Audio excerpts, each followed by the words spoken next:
Salut à toi, c'est Vidrio Volonté. Aujourd'hui, une nouvelle vidéo YouTube où je vais t'expliquer comment calculer ses mises par rapport à sa bankroll de départ.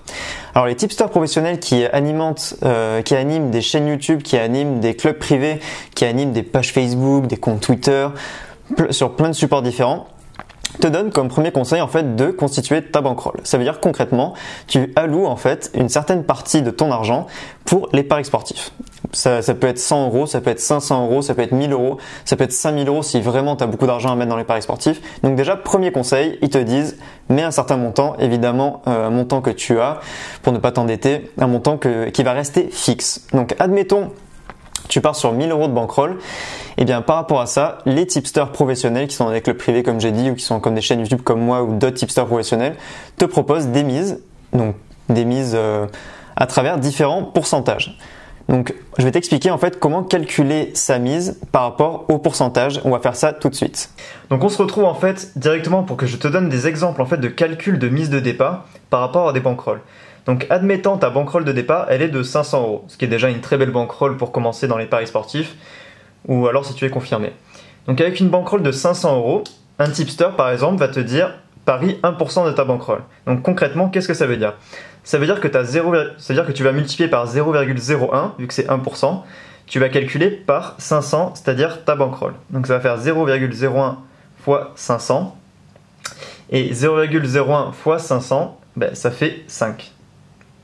Donc quand tu as ta bankroll de départ et que tu as choisi que tu avais 500 euros dans ta bankroll de départ et qu'un tipster te propose un pari, admettons avec une cote de 2 et un pourcentage de 1% de ta bankroll, concrètement déjà, la première chose qu'il faut faire, c'est savoir quelle est ta bankroll. Donc ça, tu l'as déterminé à l'avance, admettons c'est 500 euros. Par rapport à ça, tu as tes 500 euros et tu vas multiplier par 1% tes 500 euros. Donc pour multiplier par 1%, on fait fois 0,01. Donc tu as ta bankroll de départ à 500 euros que tu multiplies par 0,01, tu arrives à 5 euros. Ça, c'est la mise que tu vas mettre.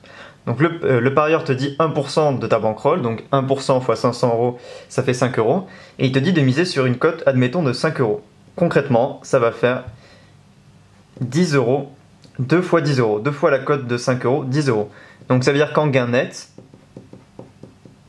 tu vas pouvoir avoir 5 euros sur ce pari. Sachant que les 5 euros, tu les auras misés, donc tu les auras perdus au moment où tu miseras.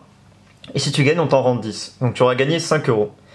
Admettons par exemple, prenons un autre exemple pour une mise de 2%, ce qui est déjà plus rare parce que les tipsters généralement font des mises de 1% pour limiter les risques. Mais admettons 2% d'une mise avec 1000 euros de bankroll. C'est pour des personnes qui ont une bankroll plus élevée, qui ont des revenus plus hauts et qui ont plus d'argent à consacrer dans les paris sportifs.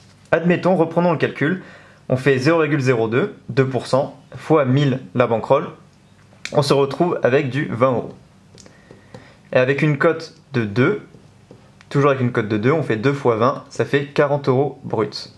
Et donc en gain net, on va se retrouver avec 40 moins 20, on va se retrouver avec 20 euros. Tout ça pour dire qu'en fait, je vais vous faire un raisonnement simple qui est tout bête et qui semble évident, c'est que plus vous avez une mise importante, plus vous avez une bankroll de départ qui est importante, plus vous allez gagner de l'argent. Ça ne veut pas dire qu'il faut mettre tout son argent, et encore une fois, il ne faut pas mettre de l'argent qu'on n'a pas, et il faut vraiment dédier un revenu alloué aux paris sportifs sans mettre en péril sa vie en mettant de l'argent qu'on n'a pas. Mais c'est très intéressant quand on fait des suivis de tipsters qui proposent des rendements 10% par mois par exemple, de mettre une très bonne mise de départ et de mettre une très bonne bankroll de départ. Un dernier exemple avec les 10%, pour que ce soit sûr, que ce soit compris par tout le monde, on va reprendre une bankroll de 500. Donc on va se retrouver avec 10% de 500, ça fait 50 euros. Pour une cote de 2, on fait 2 fois 50 euros, ça fait 100 euros. Et donc en gain net, on va se retrouver avec du 50 euros. 50 euros. Donc voilà, c'était une vidéo conseil pour t'expliquer en fait comment calculer ta mise par rapport à ta bankroll de départ.